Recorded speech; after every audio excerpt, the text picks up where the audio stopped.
कर्ज लो, घी पियो, प्रॉपर्टी खरीदो, हवाई अड्डे खरीदो, बंदरगाह खरीदो का जो ये इनका ये मामला है सिर्फ कर्ज के बूते पर। तो ये साफ होना जी चाहिए कि कर्ज में कितना इनका है और कितना कर्ज के रूप में सरकारी खजाने से सरकारी सामान खरीदो। उससे जो है, जैसे महात्मा गांधी राष्ट्रपिता कहे जाते हैं, राष्ट्रपति हैं, राष्ट्रपिता हैं, वैसे ही ये राष्ट्र उद्योगपति। अगर अडानी समूह डूबता है तो एलआईसी और स्टेट बैंक ऑफ इंडिया विशेष करके ये जो है डूबेंगे कि उतराएंगे।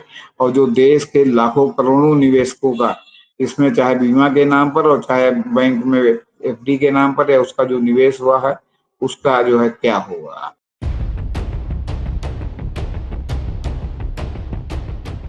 सोशल मीडिया में एक डेटा तय बना, उस डेटा के हिसाब से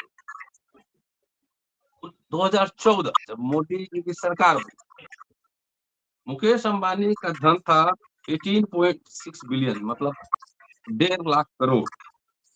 24 में यह बढ़कर 119.5 बिलियन हुआ, मतलब 9.50 लाख करोड़ अडानी जी का। 14 में 7.1 बिलियन यानी 57,000 करोड़, और 24 में 116 बिलियन यानी कि 9.30 लाख करोड़ में है सब मामला। अभी अडानी फिर चर्चा में है, एलआईसी की ओर से एक बड़ा लोन दिया गया। क्या है मामला? क्या डायरेक्ट पेमेंट का फायदा अडानी और अंबानी को मिल रहा है? और मोदी जी भाषण में कहते हैं कि 10,000 दिया है, इससे दिया बनाओ, सूप टगरा बनाओ, मखाना मछली का व्यापार करो। 10,000 में कौन सा व्यापार होता है? और रील्स बनाने का व्यापार भी कह रहे हैं कि रील्स बनाने से रोजगार मिलता है। तो पकौड़ा तलने की अपार सफलता के बाद रील्स बनाओ आया है मार्केट में, और इससे भारत जो है ना, अर्थ गुरु और विश्व गुरु दोनों बने। बिहार में चुनाव है, और कल सभा में, दरभंगा के सभा में उन्होंने जो भाषण दिया उसी के अंश आपको सुना रहा हूँ। कहीं सरकारी नौकरी, पब्लिक सेक्टर, किसी चीज की बात नहीं हुई, सिर्फ मखाना मछली, सूप दिया डगरा इसकी बात हुई। चलते हैं जरा चर्चा करते हैं बिहार चुनाव के संदर्भ में भी कि अडानी जी माला माल हुए जा रहे हैं। क्या है मामला सर? जेपी सिंह साहब हमारे साथ हैं, चलते हैं सीधे समझने की कोशिश करते हैं जी। सर, अडानी जी चारवाक दर्शन पर चल रहे हैं अच्छा। और सरकार अडानी इनको जी। चला रही है। जी अडानी जी जी कर्जा जी। दो, घी पियो, संपत्ति का विवरण दो कि इतने लाख करोड़, इतने करोड़ करोड़, वगैरह वगैरह। लेकिन मैं आज आपके मंच से ये मांग करता हूं कि किसी भी बहस में चलने के पहले केंद्र सरकार में अगर जरा भी जनता के प्रति जवाबदेही हो, वोटरों के प्रति जवाबदेही हो, देश के प्रति जवाबदेही हो, तो वो एक ये डाटा सार्वजनिक करे कि अडानी जी के कुल साम्राज्य में देशी और विदेशी ऋण की क्या भागीदारी है। मैंने कितना हम्म जो है state bank of India, LIC या और भारत की जो है वो क्या कहते हैं फंडिंग एजेंसियों से पैसा लिया गया है, और कितना विदेशी फंडिंग से लिया गया है। जिस तरह हमेशा आता है कि कुल जीडीपी के 90%, 75%, तो 80% ऋण हो गया है भारत पर या चाइना पर या किसी देश पर। तो ये होना चाहिए कि इनका जो जितना टोटल एसेट है और जितना इनके ऊपर टोटल जो है क्या कहते हैं कर्जे का भार है, उसका रेशियो क्या है। हम्म। अगर पैसा देने की जवाबदेही हमारी न हो, जब हमारे हजारों करोड़, लाखों करोड़ रुपए, कुछ हजार करोड़ में, कुछ हजार रुपए में, कुछ करोड़ रुपए में सेटिल करके मामले को दाखिल दफ्तर करने का प्रावधान इस सरकार ने बना रखा है, तो भाई साहब हम और आप तो बहुत साधारण जन हैं। हम तो अडानी नहीं हैं, हम तो बहुत साधारण जन हैं। हम एक पत्रकार हैं, आप दिल्ली यूनिवर्सिटी में मान लिए पढ़ाते हैं। हम ही लोगों को सरकार इतना पैसा दे दे, हम लोग इतने लोगों को जुटा लेंगे कि हम लोग भी लगेंगे बंदरगाह खरीदने, हवाई अड्डे खरीदने, आपके बड़े बड़े जो है वो क्या कहते हैं जमीन लेने, बिजली का जो है वो आपके क्या कहते हैं कारखाने लगाने, बिजली उत्पादन केंद्र लगाने। और सब हम क्यों? क्योंकि पैसा उसमें हमारी पूंजी कितनी लगी है। और इस पूरे प्रकरण में इस बात को भी नजरअंदाज किया जा रहा है कि कितना रुपया फंड किया जा सकता है। हर आदमी के लिए है कि आपको बेसिक कितना रुपया अपने पास से लगाना है। ये नहीं कि आपने जो पुराना कर्जा लिया है उसमें से आपने निकाल कर उस कर्जे में से वो पैसा लगा दिया। पैसा आपका होना चाहिए और तब उसमें इतना आपको जो है ऋण मिलेगा। इतना बड़ा जाल बट्टा है कि भगवान न करेगा किसी दिन अडानी का साम्राज्य डूबा तो स्टेट बैंक से लेके एलआईसी तक सब डूब जाएंगे। ये मेरी जो है मतलब क्या कहते हैं आशंका है मेरे मन में। जी। मैं किसी को डरवा नहीं रहा हूं, लेकिन जितना फाइनेंस के बारे में मैं जानता हूं कि ब्याज पर ब्याज और छ्याज पर छ्याज जो जिस तरह चलने लगता है और एक बार ब्याज के चक्रव्यूह में आदमी फंसता है तो जो है उसकी नानी दादी याद आ जाती है। आप समझ लीजिए, आप कितने लोग आत्महत्या कर लेते हैं। तो ये लगातार कभी 33,000 करोड़ तो कभी कितने हजार करोड़ तो कभी कितने लाख करोड़ का ये जो लगातार फंडिंग अडानी के लिए हो रही, तो अडानी का टोटल एसेट कितना है भाई ओरिजिनल, और कितना उनके ऊपर कर्जा है और किस किस उनके उस पर कितना कितना कर्जा है और उसका कितना कितना ब्याज वो दे रहे हैं कि ब्याज नहीं दे रहे हैं। वो एनपीएस टाइप का है मामला, चूंकि अडानी का मामला, इसलिए जो है क्या कहते हैं इस देश में सरकार बदलना केंद्र की बहुत जरूरी है कि ताकि जो है ये सारे आंकड़े इस देशवासियों के सामने आए कि किस तरह देश की जो है क्या कहते हैं बैंकों को और फंडिंग एजेंसियों को एक एक दो तीन पांच 10 चुनिंदा लोगों के लिए जो है क्या कहते हैं उनका दोहन किया जा रहा है, जिसमें सबसे नंबर 1 पर अडानी जी। अब देखिए अडानी समूह के मालिक गौतम अडानी जब इस साल की शुरुआत में भारी कर्ज में डूबे थे, अमेरिका में घूसखोरी के आरोपों का सामना कर रहे थे और कई बड़े यूरोपीय और अमेरिकी बैंक मदद से झिझक रहे थे, तब मोदी सरकार और life insurance corporation of India LIC उनको उबारने के लिए सामने आई। अब ये हम नहीं कह रहे सर, ये वाशिंगटन पोस्ट ने एक जो है अपनी जो है खोजी रिपोर्ट में कहा है। तब अडानी के कारोबार में एलआईसी ने $3.9 अरब यानी करीब 33,000 करोड़ रुपए का निवेश एलआईसी से कराया गया। एलआईसी में आमतौर पर गरीब और ग्रामीण लोगों के बीमा के पैसे होते हैं और ज्यादातर मध्यम वर्गीय लोगों के पैसा होते हैं। एलआईसी में ज्यादातर ऐसे लोगों के पैसे होते हैं। वाशिंगटन पोस्ट ने रिपोर्ट दी है इस साल की शुरुआत में करीब $90 अरब की संपत्ति के मालिक गौतम अडानी भारी कर्ज के बोझ तले दबे हुए थे। उनके कोयला खदान, हवाई अड्डे, बंदरगाह और ग्रीन एनर्जी से कारोबारों पर कर्ज बढ़ता जा रहा था। इसके अलावा अमेरिकी अधिकारियों ने पिछले साल उन पर रिश्वतखोरी और धोखाधड़ी के आरोप लगाए थे।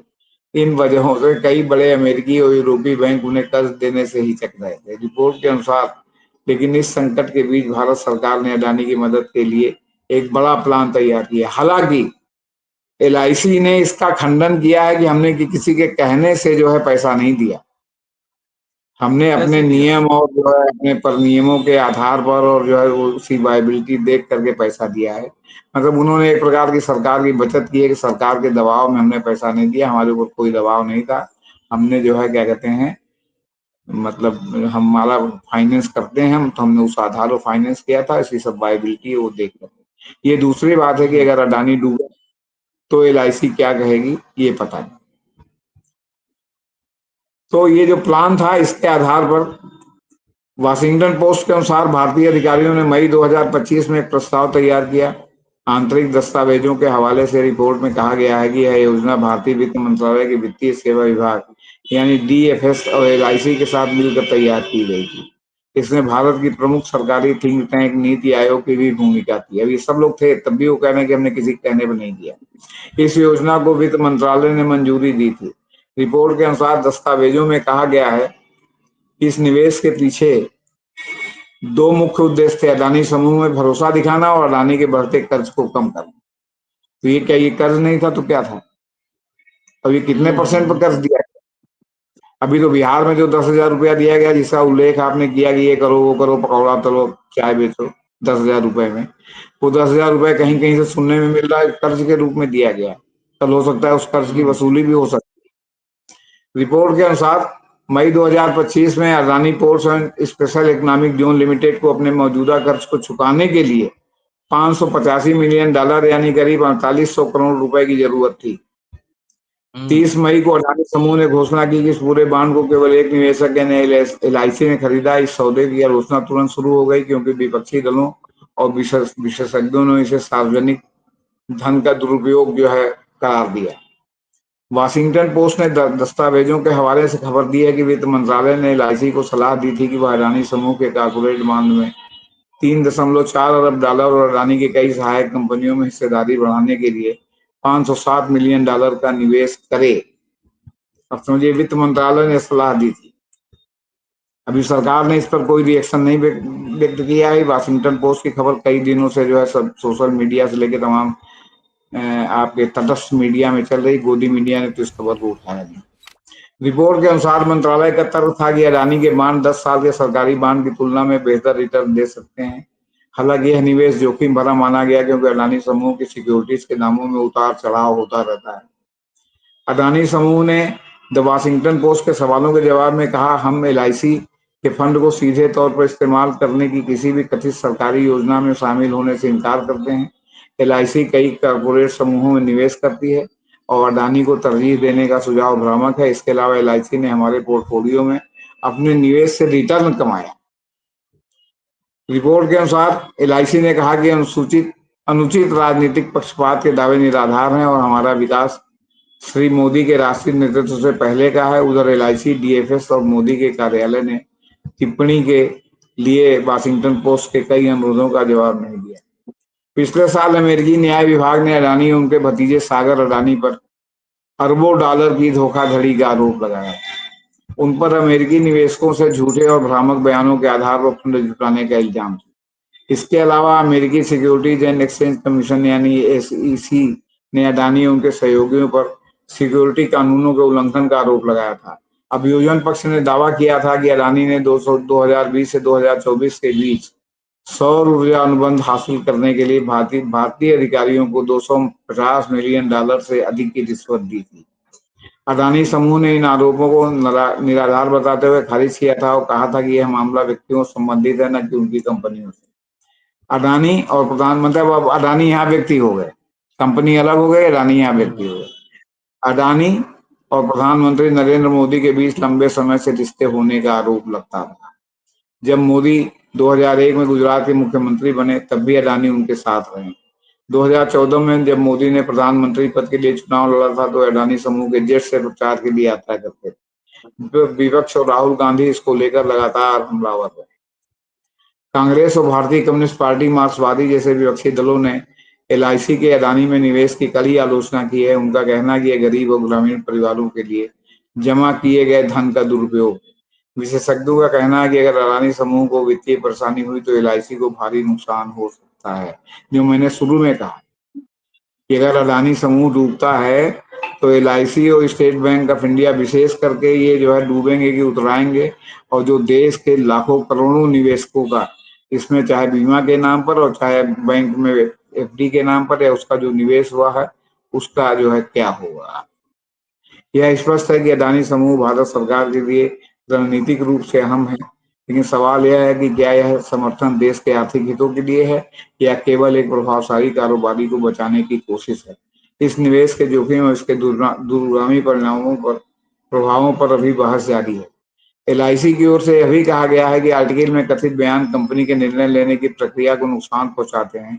साथ ही ये आरोप एलआईसी और भारत के मजबूत फाइनेंशियल सेक्टर की प्रतिष्ठा और छवि को खराब करने के इरादे से लगाए गए।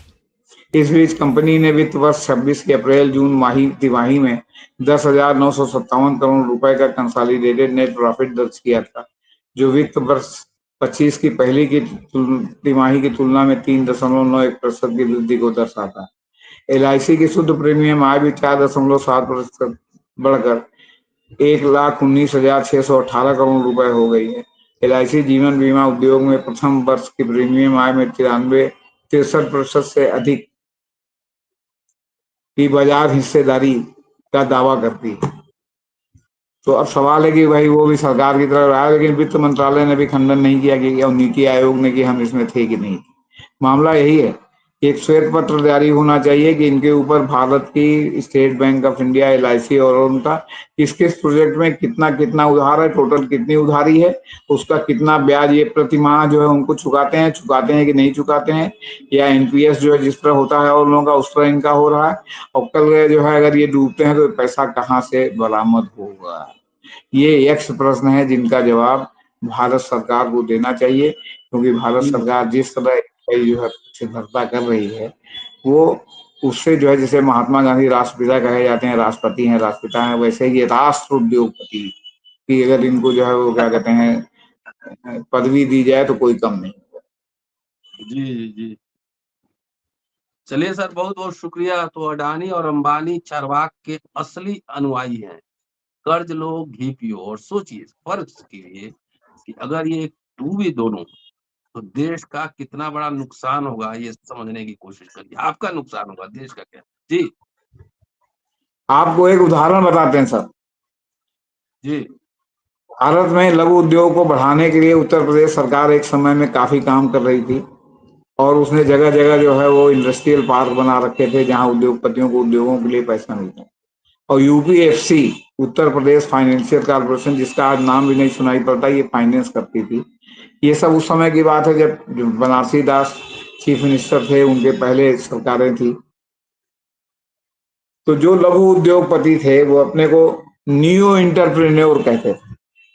हुँ, कोई तार का कारखाना लगा रहा है, कोई फिनाइल का कारखाना लगा रहा है, कोई जो है वो रेलवे के सामानों की एंसिलरी यूनिट लगा रहा है। इस तरह तमाम कारखाने बनते गए। यूपीएफसी से ये लोग करते क्या थे, ये लोग उसमें 25% सब्सिडी भी थी। तो हुँ, ये हुँ, 25% सब्सिडी जो थी वो घूस के रूप में यूपीएफसी के जो है बड़े अधिकारियों को देते थे, और हुँ, इन्फ्लेटेड रेट पर जो है अपना प्रोजेक्ट रिपोर्ट तैयार कराते थे। मान लीजिए कि अगर 10 लाख का प्रोजेक्ट है तो पता चला 40 लाख का प्रोजेक्ट हो गया।